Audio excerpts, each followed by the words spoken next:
to override the mayor's veto and take such actions as may be necessary to compel immediate implementation of the following Taylor City Council resolution that was passed at the June 19, 2012 City Council meeting.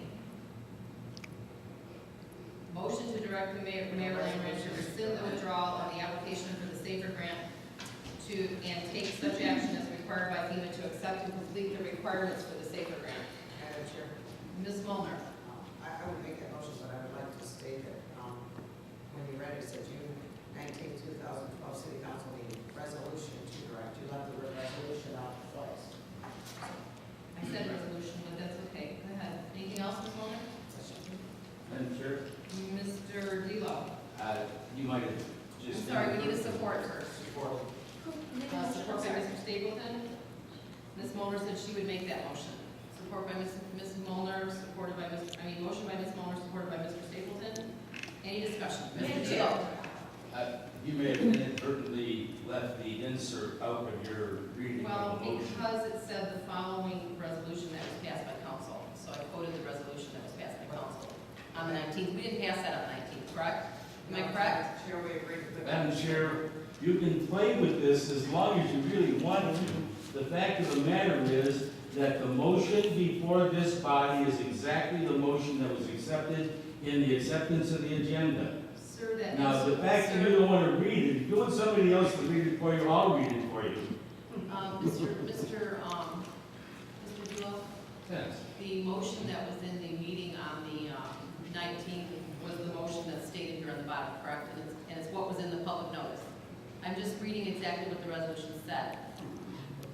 You're just reading what you want to read, Madam Madam Chair. Chair, the original one did not do the required action. Ms. Palmiano? I'm sorry, she was talking. I'm saying, you asked me exact, but our resolution that we did not state that there would be action as required, so that's what he's saying, and we agreed to do this with the insert, so are you going to read that, or should we read it back to the motion, how should we accomplish this task? Mr. Martin, any suggestions there? Just add it. I mean, when I read that first paragraph, it says, implementation of the following Taylor City Council resolution. That resolution has a number already. The mayor used it in his letter to us. The resolution is actually that paragraph right there. There's another sentence. It's not that preceding paragraph. So is this correct? I mean, to say that is not the resolution that was passed on the 19th. I don't care how I you understand, quite frankly, folks, to me this can be handled very easily. Take the motion to override and address that. Once you address that, if in fact that passes, then you can address the motion of. And do whatever you want. Yes. Because you can write into that Just make a anything you separate want. motion. Are you okay with that, Mr. Debo? Okay?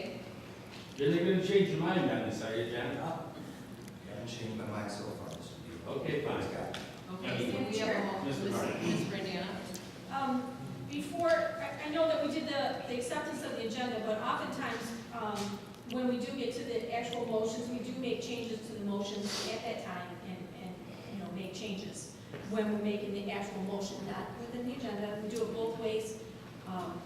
But the question I have is, if the 5 council people that are voting for this motion and voting for this attorney for their side of this story, shouldn't we have another paragraph for an attorney for the other 2 council people? Because, first of all, I never got notice of this until just now tonight, which I think is a violation.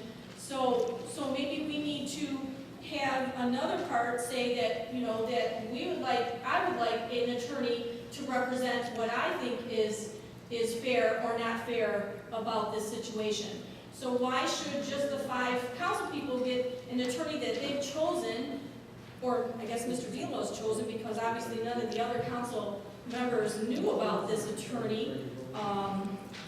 So could that be addressed? Could we add another attorney? Madam Chair? Because how is that fair? Mr. Martin? How's Is that fair? that Mr. Martin? Yes, please. Okay, Mr. Martin. My answer to that would simply be this: it can't be added tonight because it's not on the agenda for the special meeting. It was never. It's not addressed in the law.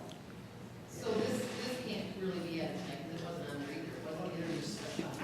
That's not what I'm saying.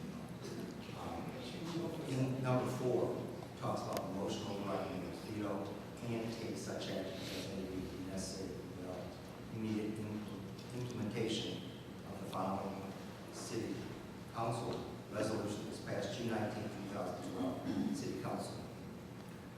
I think that second half covers the insert portions been referred to ad nauseam here.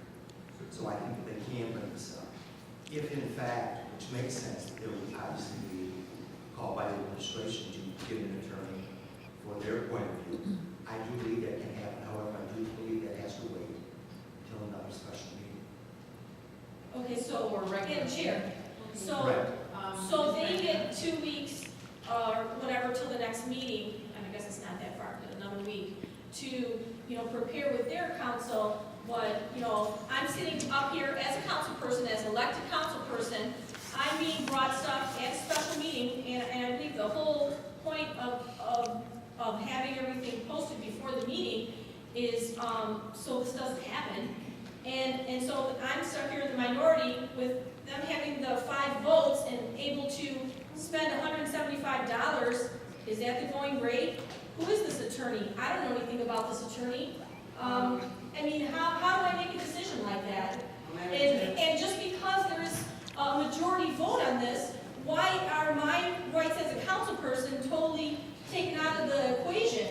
I mean, I would have liked to have known about this attorney and the amount.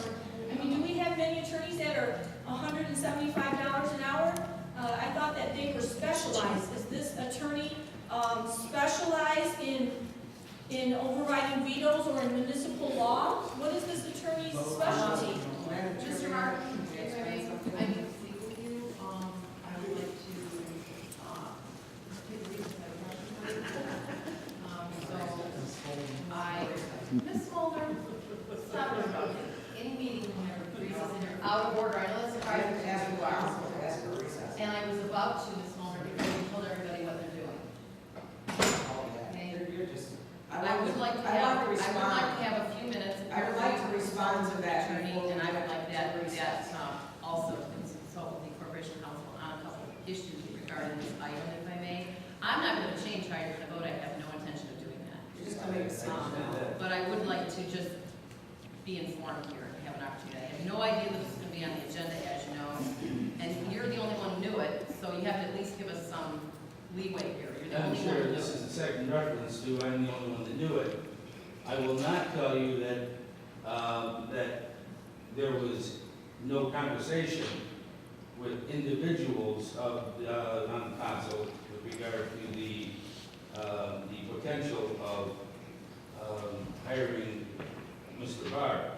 I will tell you that no one saw this wording, to the best of my knowledge, no one saw the wording before this. But apparently a decision has been made here, and as Ms. Brandana stated, there's been no quotes made or people candidated for this opportunity. But that's not what I want to talk to the Corporation Council about, if I may. And I would like to go and have a conversation with him that I think is important, if I may. And then I need a couple minutes to talk with Corporation Council. So, Madam Chair. Council for a recess? Mr. Sullivan? Before we go to recess, I mean, I hope that it's expedient, I mean, I hope that we're not sitting here, we've asked the same question 5 times, and I know that he's giving you an answer that is not favorable to you. I just hope that, you know, we have one item in front of us right now, it seems pretty cut and dry, so if you want to recess for clarification, I'm all in favor of it, but I agree with you, it was going to be one item, and it was going to be very cut and dry, and I had no intention of having to talk to Mr. Carter about anything tonight. But this brings in a whole other issue, if I may, so I would request that we go to recess. Madam Chair, may I speak on the recess? Well, first I need a motion first to discuss it. So, Can I speak the idea that you want one? Last time you asked for a recess, we sat here 1 hour, and we waited and we waited. And I do not Ms. feel it is Mueller, fair to make Ms. us sit Mueller, an I hour need a while you motion on the talk. floor. So can I have a motion for a recess? I'll make a motion for a recess. Okay, otherwise, I'm gonna have to ask, I can ask Mr. Barton a question here. What's your preference? You just got a motion, you want to go ahead and motion? Yes, I do. Let's vote on the motion. So I have a motion by me, supported by Ms. Brandana. Madam Chair, how can you make a motion? Can't make a motion with the gavel. Recess. I can pass the gavel if that would suit you fine. I can make the motion, but Okay, motion on the floor for recess. Ms. Ward, I supported it, and She made the motion and she supported it. Yes. Yes. Motion carries. No, all those in favor say no. All those opposed say no. No. Who else no? But I'm not ready to know. Dennis Stapleton? Okay, motion passes. Roll call. Roll call. Okay, Mr. D'Lo, this is Yes. a motion for recess. Mr. Solomon? Yes. Ms. Molnar? Mr. Stapleton? Ms. Brandiana?